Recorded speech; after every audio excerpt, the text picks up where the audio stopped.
നിങ്ങളുടെ favourite shows ഇനി ഒരിക്കലും മിസ്സാവില്ല. ഇപ്പോൾ C5-ലൂടെ കാണും നിങ്ങളുടെ ഫേവറേറ്റ് ഷോസ് തികച്ചും സൗജന്യമായി. ഇതേ കുടിവെള്ള പ്രശ്നമാ.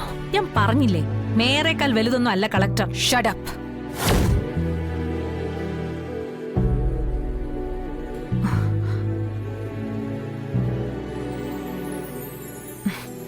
ശാലിനി, സുസ്മിതേ, നാളെ സൂര്യോദയത്തോടൊപ്പം കോളനി വാർഡുകളിലെ ടാപ്പുകളിൽ വെള്ളം എത്തിയിരിക്കണം.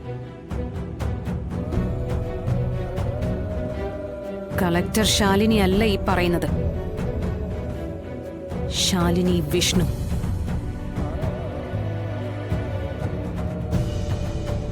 അറിയാലോ നിനക്കെന്നെ. പാവപ്പെട്ട കുഞ്ഞുങ്ങൾ കുടിവെള്ളമായി ചെളിവെള്ളം അരിച്ചു കുടിക്കുമ്പോ നട്ടെല്ല് നിവർത്തി നിന്നിങ്ങനെ മേയറുടെയും കളക്ടറുടെയും അധികാരപരിധി അളക്കാനും വേണം സുസ്മിതേ ഒരു ഉളുപ്പില്ലായ്മ.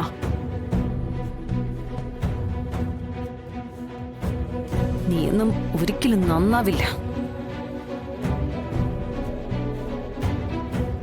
കളക്ടറുടെയോ മേയറുടെയോ അതിനേക്കാൾ വലിയ മാടമ്പിമാരുടെയോ പേനത്തുമ്പിൽ കുരുങ്ങിക്കിടക്കേണ്ടതല്ല കുരുന്നുകുട്ടികളുടെ തൊണ്ടയിലേക്ക് എത്തേണ്ട ഒരു തുള്ളി ദാഹജലം.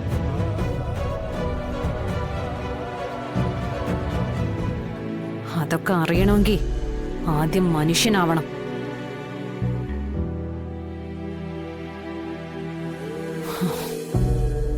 അപ്പൊ സുസ്മിതേ പറഞ്ഞതുപോലെ നാളെ സൂര്യോദയത്തിനൊപ്പം കോളനി വാർഡിൽ കുടിവെള്ളം.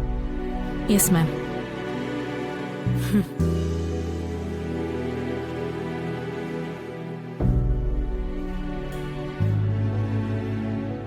ACP, മാഡം, ഈ പറഞ്ഞ കാര്യം കൃത്യമായി നടക്കുന്നുണ്ടെന്ന് ഒന്ന് മോണിറ്റർ ചെയ്യണം. അത് പോലീസ് ഡിപ്പാർട്ട്മെന്റ് ചുമതലയാ. Yes madam.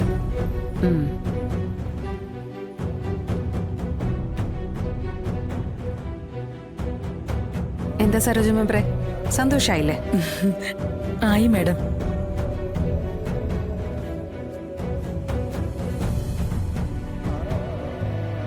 രണ്ടു വർഷമായി കിട്ടാത്ത കുടിവെള്ളം 2 മിനിറ്റ് കൊണ്ട് എത്തിക്കാൻ മാഡത്തിന് കഴിയുമെങ്കിൽ മറ്റൊരു കാര്യം കൂടി നിവൃത്തിയാക്കി തരണം.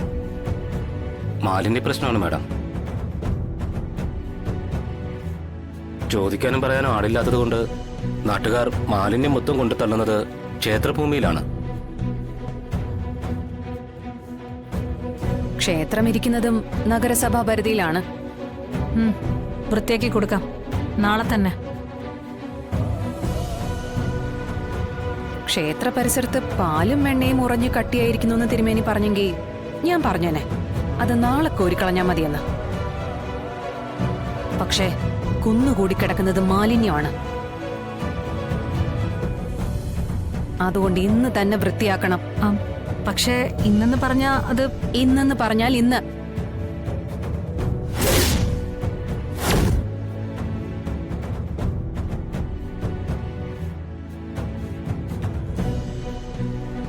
ഡൗൺലോഡ് ചെയ്യൂ C5 ആപ്പ്. കാണൂ എല്ലാ എപ്പിസോഡുകളും സൗജന്യമായി.